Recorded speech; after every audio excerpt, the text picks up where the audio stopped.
भारत समाचार पर आप देख रहे हैं हुकूमत। आपका स्वागत। आपके साथ में खुशबू मिश्रा। हुकूमत की जंग में बात होगी आज यूपी के लिए दिल्ली में पीएम मोदी के द्वारा तैयार किए गए वॉर रूम की, उपचुनाव के लिए तैयार सियासी जंग की और कांग्रेस के नए समीकरण की। जी हां, लोकसभा चुनाव के बाद सभी सियासी दल फिर से एक नई जंग के लिए तैयार हो रहे हैं। कांग्रेस, एसपी, बीएसपी, प्रसपा और बीजेपी यूपी में उपचुनाव के साथ 2022 यूपी विधानसभा चुनाव की तैयारियों में जुट गए हैं। हुकूमत में आज मेरे साथ देखिए प्लान 2022।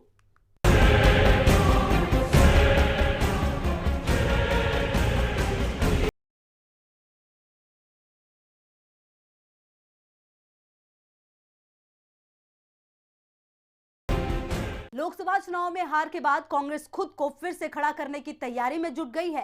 पहले प्रियंका गांधी ने यूपी के सभी सचिवों और नेताओं के साथ बैठक कर संगठन को नए सिरे से तैयार करने की बात कही थी। अब पार्टी ने उपचुनाव में किसी पार्टी से गठबंधन नहीं करने का ऐलान किया है। सियासी जंग में कांग्रेस अब अकेले यूपी में लड़ेगी। ये रिपोर्ट देखिए।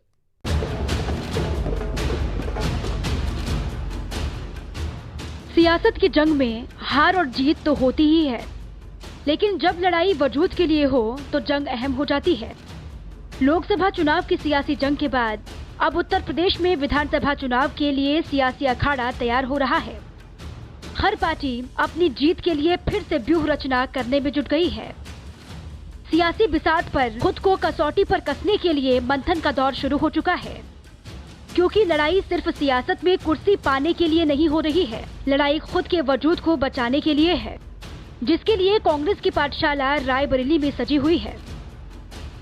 उत्तर प्रदेश में कांग्रेस की जड़ें मजबूत करने के लिए सोनिया और प्रियंका गांधी एक बार फिर कवायद में जुट गए हैं। प्रियंका और सोनिया गांधी अपने तय समय से 1 घंटे पहले ही रायबरेली पहुंचे। कार्यकर्ताओं ने फूलमाला के साथ उनका जोरदार स्वागत किया। सोनिया और प्रियंका गांधी पूर्वी उत्तर प्रदेश के नेताओं और लोकसभा उम्मीदवारों के साथ चुनाव परिणाम की समीक्षा करने पहुंचे हैं। लोकसभा चुनाव में उत्तर प्रदेश की रायबरेली एकमात्र ऐसी सीट है जो कांग्रेस के खाते में गई। सोनिया गांधी यहां से 5वीं बार सांसद चुनी गई हैं। प्रियंका गांधी ने उत्तर प्रदेश के सभी सचिवों और नेताओं के साथ बैठक कर संगठन को नए सिरे से तैयार करने की बात कही थी। 23 मई को आए लोकसभा चुनाव के नतीजों में कांग्रेस का यूपी से सूपड़ा साफ हो गया। कांग्रेस के बड़े नेताओं के साथ साथ कांग्रेस अध्यक्ष राहुल गांधी खुद अमेठी से चुनाव हार गए।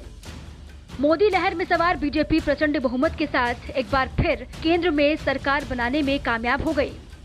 राहुल गांधी ने उत्तर प्रदेश की जिम्मेदारी प्रियंका गांधी और ज्योतिरादित्य सिंधिया को दी थी, लेकिन चुनाव नतीजों में हाथ पूरी तरह साफ हो गया। गांधी परिवार की परंपरागत संसदीय सीट अमेठी आम चुनाव में बीजेपी के पास चली गई। बीजेपी की स्मृति ईरानी ने गांधीगढ़ में भगवा रंग लहरा दिया। अमेठी लोकसभा सीट को कांग्रेस का अभेद्य किला माना जाता था, लेकिन कांग्रेस के इस किले में सेंध लगाने में स्मृति ईरानी कामयाब हो गई। अमेठी लोकसभा सीट के तहत 5 विधानसभा सीटें आती हैं। इनमें अमेठी जिले की तिलोई, जगदीशपुर, अमेठी और गौरीगंज सीटें शामिल हैं, जबकि रायबरेली जिले की सलोन विधानसभा सीट भी अमेठी में आती है। 2017 में हुए विधानसभा चुनाव में 5 सीटों में से 4 पर बीजेपी ने जीत दर्ज की थी और महज 1 सीट सपा को मिली थी। लोकसभा चुनाव में हार के बाद कांग्रेस उत्तर प्रदेश विधानसभा चुनाव के लिए संगठन को नए सिरे से खड़ा करने की तैयारी कर रही है। पार्टी की कोशिश है कि 2022 विधानसभा चुनाव से पहले पूरे प्रदेश में बूथ स्तर से लेकर अध्यक्ष तक में बदलाव किया जाए, ताकि पार्टी कार्यकर्ताओं में भरोसा पैदा किया जा सके। वहीं 12 सीटों पर उपचुनाव के लिए भी कांग्रेस ने अपनी रणनीति साफ कर दी है। यूपी विधानसभा चुनाव 2017 में सपा के साथ कांग्रेस का गठबंधन था। कांग्रेस को उत्तर प्रदेश में करारी हार का सामना करना पड़ा था। लगातार 2 बार 2 चुनावों में हार के बाद कांग्रेस अब फ्रंट फुट पर खेलने को तैयार है। उपचुनाव के पहले कांग्रेस ने साफ कर दिया है कि अब वो किसी पार्टी के साथ उत्तर प्रदेश में गठबंधन नहीं करेगी। उत्तर प्रदेश में अकेले दम पर चुनाव लड़ेगी। आने वाले किसी भी चुनाव में पार्टी अब गठबंधन से परहेज करेगी। इन सारी चीज़ों पर चर्चा हुई और आने वाले समय में किस तरीके से हम अपना संगठन मजबूत करेंगे, तो आदरणीय प्रियंका जी के नेतृत्व में बड़े पैमाने पर संगठन का विस्तार होगा और आने वाले समय में आप देखिएगा गांव से लेकर बड़े स्तर तक संगठन बहुत मजबूत होगा। गठबंधन को नोटिस में कांग्रेस पार्टी बहुत बड़ी पार्टी है। कांग्रेस गठबंधन को नोटिस में नहीं लेती। नोटिस में ऐसी पार्टियों को लेने का मतलब अपना कद छोटा करना है। पार्टी लोकसभा चुनाव में हार के कारणों की समीक्षा कर रणनीति में भी बदलाव करने की तैयारी में है। पार्टी प्रदेश में संगठन को मजबूत बनाने और नए लोगों को अपने साथ जोड़ने की रणनीति का खाका तैयार कर चुकी है। गठबंधन से दूरी बनाकर पार्टी खुद के पैरों पर खड़ी होने के लिए तैयार है। तस्वीर साफ है, उत्तर प्रदेश में कांग्रेस पार्टी अब अपने वजूद के लिए खुद से जंग कर रही है। लोकसभा चुनाव की हार को पीछे छोड़ कांग्रेस फिर से उठ खड़ी होने के लिए दम लगा रही है, जिसकी जिम्मेदारी एक बार फिर प्रियंका गांधी संभालने में जुटी है। रायबरेली में प्रियंका की पाठशाला से पार्टी कितना मजबूत होगी, हार से बिखरी कांग्रेस पार्टी खुद को कितना समेट पाती है, अब ये देखना होगा। ब्यूरो रिपोर्ट, भारत समाचार। चुनाव में प्रचंड जीत के बाद बीजेपी की नजर 2022 यूपी विधानसभा पर टिक गई है। 2022 के लिए बीजेपी का वॉर रूम दिल्ली में तैयार हो चुका है। पीएम मोदी खास तौर पर इस वॉर रूम में सियासी गुणागणित के सहारे विरोधियों के खिलाफ व्यूह रचना करने में जुट गए हैं। ये रिपोर्ट देखिए। देश की राजनीति का दिल है उत्तर प्रदेश। इस बार इस दिल की धड़कनें कुछ ज्यादा ही तेज हैं। वजह लोकसभा चुनाव के बाद उत्तर प्रदेश विधानसभा के 12 सीटों पर उपचुनाव है और 2022 में यूपी विधानसभा की जंग, जिसके लिए प्रधानमंत्री मोदी ने तैयारियां तेज कर दी हैं। 2019 में विरोधियों को धूल चटाकर बीजेपी सबसे ताकतवर पार्टी बनकर उत्तर प्रदेश में खड़ी है। ऐसे में पीएम मोदी यूपी के लिए नई रणनीति बनाने में जुटे हुए हैं। 2022 के लिए बीजेपी का वॉर रूम अभी से तैयार हो रहा है। देश की सियासत के लिए बीजेपी उत्तर प्रदेश में फिर से कमल खिलाने के लिए तैयार हो रही है, जिसके लिए दिल्ली में बीजेपी का वॉर रूम तैयार हो चुका है। पीएम मोदी खुद हर तीसरे महीने मंत्रियों के कामकाज की समीक्षा करेंगे। इस कड़ी में प्रधानमंत्री मोदी की निगाहें खास तौर पर उन मंत्रालयों के कामकाज पर टिकी होंगी जिन पर साल 2022 पर अहम योजनाओं को अमलीजामा पहनाने की जिम्मेदारी है। उत्तर प्रदेश में 2017 और 2019 में प्रचंड जीत हासिल करने वाली भारतीय जनता पार्टी 2022 के लिए रणनीति बनाने में लगातार जुटी हुई है। साथ ही उपचुनाव के लिए पूरी व्यूह रचना की जा रही है। योजनाओं के सहारे भारतीय जनता पार्टी जनता तक पहुंचने की तैयारी कर चुकी है। मानक पर खरे उतरने में नाकाम रहे मंत्रियों पर साल के अंत में होने वाले मंत्रिमंडल विस्तार में गाज गिरनी लगभग तय है। तस्वीर साफ है, बीजेपी 2022 के लिए कोई कोर कसर छोड़ने के मूड में नहीं है। प्रधानमंत्री मोदी ने सत्ता की कमान संभालने के बाद ही अपने इरादे साफ कर दिए थे। विकास के मुद्दे पर पार्टी कोई समझौता करने को तैयार नहीं है। गांव, गली, गंगा और गाय के मुद्दे के साथ सबका विकास पर अमल कर रही है। दरअसल अपने नए कार्यकाल में प्रधानमंत्री ने 2022 तक सरकार के लिए कई लक्ष्य निर्धारित किए हैं।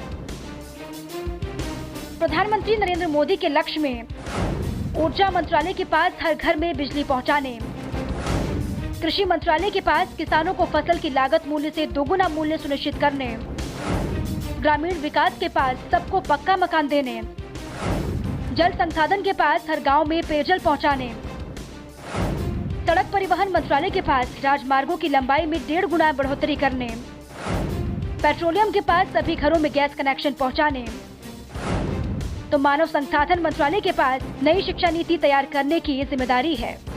प्रधानमंत्री मोदी इन योजनाओं में रत्ती भर भी कोताही नहीं बरतना चाहते हैं। सरकार तय लक्ष्यों को समय से पहले हासिल करने में जुट चुकी है। कार्यों की समीक्षा के लिए भारतीय जनता पार्टी ने पूरी पुख्ता प्लानिंग कर रखी है। पहले पीएमओ इन मंत्रालयों को दी गई जिम्मेदारियों की प्रतिदिन के आधार पर समीक्षा कर रिपोर्ट तैयार करेगा। फिर प्रधानमंत्री हर 3 महीने में प्रगति की समीक्षा करेंगे। सूत्रों के मुताबिक 3 महीने बाद कभी भी मंत्रिमंडल का विस्तार हो सकता है। उत्तर प्रदेश में प्रचंड जीत और प्रचंड बहुमत के बाद भारतीय जनता पार्टी खुद को मजबूत करने की कोशिश में लगातार जुटी हुई है। लोकसभा चुनाव से निपटी बीजेपी ने अब नए सिरे से अपनी रणनीति बनानी शुरू कर दी है। 2019 लोकसभा चुनाव में बीजेपी के सामने माया अखिलेश की जोड़ी थी। जातीय समीकरण और ध्रुवीकरण की बिसात पर चुनाव जीतने की रणनीति बनी। जातीय समीकरण को साधने के लिए आरएलडी को गठबंधन में शामिल किया गया। सियासी चौसर पर पूरी राजनीति का अनुभव भी विरोधियों ने लगाया, लेकिन बूथ स्तर पर बीजेपी के तिलिस्म को कोई भी पार्टी तोड़ नहीं सकी। 2019 लोकसभा चुनाव की घोषणा से पहले भारतीय जनता पार्टी ने अपना बूथ सबसे मजबूत कैंपेन चलाया, जिसका असर लोकसभा चुनाव के नतीजों में देखने को मिला। 2022 विधानसभा चुनाव और 12 सीटों पर होने वाले उपचुनाव से पहले पार्टी फिर से अपनी रणनीति पर काम कर रही है। बीजेपी का वॉर रूम तैयार है, इंतजार है तो बस सियासी संग्राम का। ब्यूरो रिपोर्ट, भारत समाचार।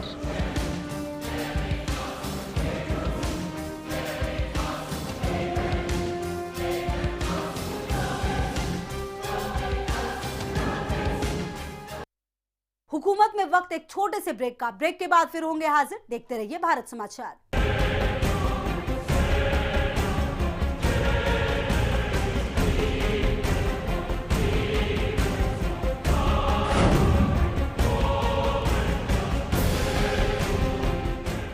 लोकसभा चुनाव 2019 के दौरान भारतीय जनता पार्टी के अध्यक्ष अमित शाह पार्टी कार्यकर्ताओं से कहते रहते थे, इस बार जीते तो 50 साल तक हारेंगे नहीं। बीजेपी ने अपनी इस कथनी को करनी में बदलने के लिए तैयारी शुरू कर दी है। यूपी से लेकर दिल्ली तक व्यूह रचना की जा रही है। देखिए रिपोर्ट।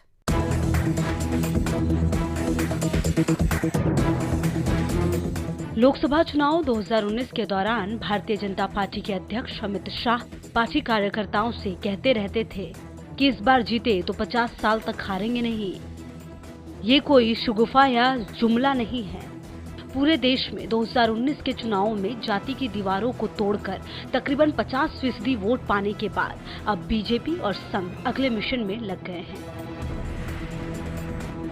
मिशन है यूपी में 12 सीटों पर 2019 में होने वाला उपचुनाव। मिशन है 2022 में यूपी विधानसभा के लिए हुकूमत की होने वाली जंग। लोकसभा चुनाव 2019 के नतीजे आने के बाद एक बार फिर विपक्षी पार्टियों को झटका लगा। लोकसभा चुनाव में उत्तर प्रदेश की सियासत पर सबसे ज्यादा नजर थी, मगर यहां बसपा सपा गठबंधन भी ज्यादा कुछ कमाल नहीं दिखा पाया और बीजेपी को ज्यादा नुकसान नहीं हुआ। मोदी लहर पर सवार भारतीय जनता पार्टी ने उत्तर प्रदेश की 80 में से 62 सीटें जीती, लेकिन 2014 के मुकाबले करीब 9 सीटों का बीजेपी को नुकसान हुआ, लेकिन वोट शेयर बढ़ा। उत्तर प्रदेश में बीजेपी का वोट शेयरिंग प्रतिशत लगातार बढ़ रहा है और यह तब है जब केंद्र के साथ साथ प्रदेश में भी बीजेपी की ही सत्ता है। 2017 में प्रदेश में योगी आदित्यनाथ की सरकार बनने के बाद और कई उपचुनावों में हार के बाद कहा जा रहा था, इस बार चुनाव में बीजेपी को खासा संघर्ष करना पड़ सकता है। लेकिन चुनाव परिणाम आने के बाद ये साफ हो गया कि विपक्षी दलों को बीजेपी के रथ को रोकने और अपने वजूद को बचाने के लिए विशेष कार्य योजना बनानी होगी। गुरुवार को दिल्ली में पार्टी के राष्ट्रीय अध्यक्ष अमित शाह ने बैठक बुलाई है। इसमें प्रदेश अध्यक्ष डॉक्टर महेंद्र नाथ पांडे और प्रदेश महामंत्री संगठन सुनील बंसल भी हिस्सा लेंगे। वजह साफ है, लगभग 1 लोकसभा सीट के दायरे में 5 से 6 विधानसभा सीटें आती हैं। 9 सीटों पर बीजेपी की हार का मतलब करीब 45 विधानसभा सीटों पर बीजेपी कमजोर पड़ी है। सियासी गणित को समझे तो बीजेपी ग्रास रूट लेवल पर 2022 के लिए प्लानिंग करने में जुट गई है, क्योंकि 2022 में यूपी विधानसभा चुनाव में 45 विधानसभा सीटें काफी मायने रखती हैं। 2019 लोकसभा चुनाव में बीजेपी के सामने माया अखिलेश की जोड़ी थी, तो यूपी विधानसभा चुनाव 2017 में एसपी और कांग्रेस की जोड़ी थी। जातीय समीकरण और ध्रुवीकरण की बिसात पर बीजेपी ने विरोधियों का तिलिस्म तोड़ा था। लोकसभा चुनाव में उत्तर प्रदेश के नतीजों पर गौर करें तो ऐसी 9 सीटें रही जहां हार जीत का अंतर 20,000 वोटों से कम रहा। यूपी विधानसभा चुनाव 2017 पर नजर डालें, बीजेपी ने 324 सीटें हासिल की थी। इनमें से बीजेपी ने अकेले अपने दम पर 311 सीटें जीती हैं, जबकि अपना दल ने 9 सीटें जीती। वहीं सुभाष सपा ने 4 सीटें हासिल की, जबकि 54 सीटों पर एसपी कांग्रेस गठबंधन, 19 पर बीएसपी और 6 अन्य के खाते में गई। बीजेपी उपचुनाव और 2022 के लिए दलित नेता तैयार कर जबरदस्त वोट बैंक बनाने की कोशिश में जुटी है। केंद्र की नरेंद्र मोदी सरकार और राज्य सरकार की योजनाओं के लाभार्थियों की लिस्ट तैयार करने में पार्टी काम कर रही है, ताकि हारी हुई सीटों पर उत्तर प्रदेश में फिर से अपनी पकड़ बनाई जा सके। अगले 2 सालों में अगर ये कार्यक्रम रणनीति के मुताबिक चला तो दलित वोटर बीजेपी का कोर वोटर के रूप में तब्दील हो सकता है। अगर ऐसा हुआ तो पूरे देश में कांग्रेस ने दलित मुस्लिम गठजोड़ के सहारे जितने दिनों तक राज किया उतने दिनों तक बीजेपी को भी राज करने से रोक पाना मुश्किल होगा। यूपी की सत्ता पाने के लिए बीजेपी का ये प्लान मास्टर स्ट्रोक साबित होगा, जिसके लिए बीजेपी कमर कस चुकी है। ब्यूरो रिपोर्ट, भारत समाचार। लोकसभा चुनाव के बाद यूपी में उपचुनाव का दंगल सज रहा है। एसपी बीएसपी अलग हो चुके हैं। प्रसपा एसपी के साथ जाने को तैयार नहीं है। कांग्रेस ने किसी पार्टी से गठबंधन करने से इनकार कर दिया है। अब नए दंगल में पुराने सूरमा और साथी आमने सामने होंगे। कैसा है ये नया दंगल, इस रिपोर्ट के जरिए समझिए। अब हमने, क्योंकि अभी उनको लोगों को परिवर्तित करने में टाइम लगेगा और जो कुछ सीटों पर बाई इलेक्शन यूपी में होने वाले हैं वो तो कभी भी अनाउंस हो सकते हैं। इसलिए वर्तमान स्थिति में अब हमने उत्तर प्रदेश में यहाँ कुछ सीटों पर होने वाले उपचुनावों में फिलहाल अकेले ही ये चुनाव लड़ने का फैसला लिया है। कहीं पर भी किसी पार्टी से विलय नहीं कर सकते हैं। हमारी प्रगतिशील समाजवादी पार्टी रहेगी। अगर जब भी समय आएगा तो गठबंधन की बात जब चलेगी तो बात कर सकते हैं, लेकिन विलय किसी पार्टी में हमारा नहीं होगा। प्रगतिशील समाजवादी पार्टी रहेगी। हमारा चुनाव चिन्ह चाबी रहेगा। हुकूमत की जंग चाहे लोकसभा की हो या फिर विधानसभा की, सियासी दलों के बीच दंगल हमेशा ही रहता है। लेकिन यूपी विधानसभा चुनाव 2022 से पहले उपचुनाव का दंगल इस बार बेहद दिलचस्प होने वाला है, क्योंकि उत्तर प्रदेश विधानसभा की 12 सीटों पर जो उपचुनाव होना है उसमें सभी सियासी दलों की प्रतिष्ठा दांव पर लगी है। लोकसभा चुनाव 2019 में उत्तर प्रदेश में महागठबंधन की चाल को उतनी कामयाबी नहीं मिली जितनी उसे उम्मीद थी। एसपी बीएसपी और आरएलडी उत्तर प्रदेश के सामाजिक समीकरण में तेजी से हुए बदलाव को समझने में नाकाम साबित हुए, जिसका नतीजा है कि प्रदेश में महागठबंधन में शामिल राजनीतिक दलों को 2014 लोकसभा और 2017 विधानसभा चुनाव के मुकाबले कम वोट मिले। गठबंधन सियासी हाशिए पर टूटने की कगार पर है।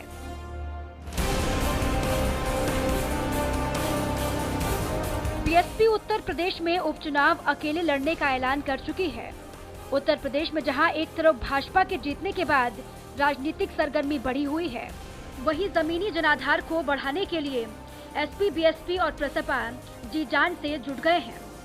यादव कुनबे में एकजुटता की कोशिशें अभी सिरे चढ़ती नहीं दिख रही हैं, जिसके चलते अब उपचुनाव का घमासान जोरदार होने वाला है।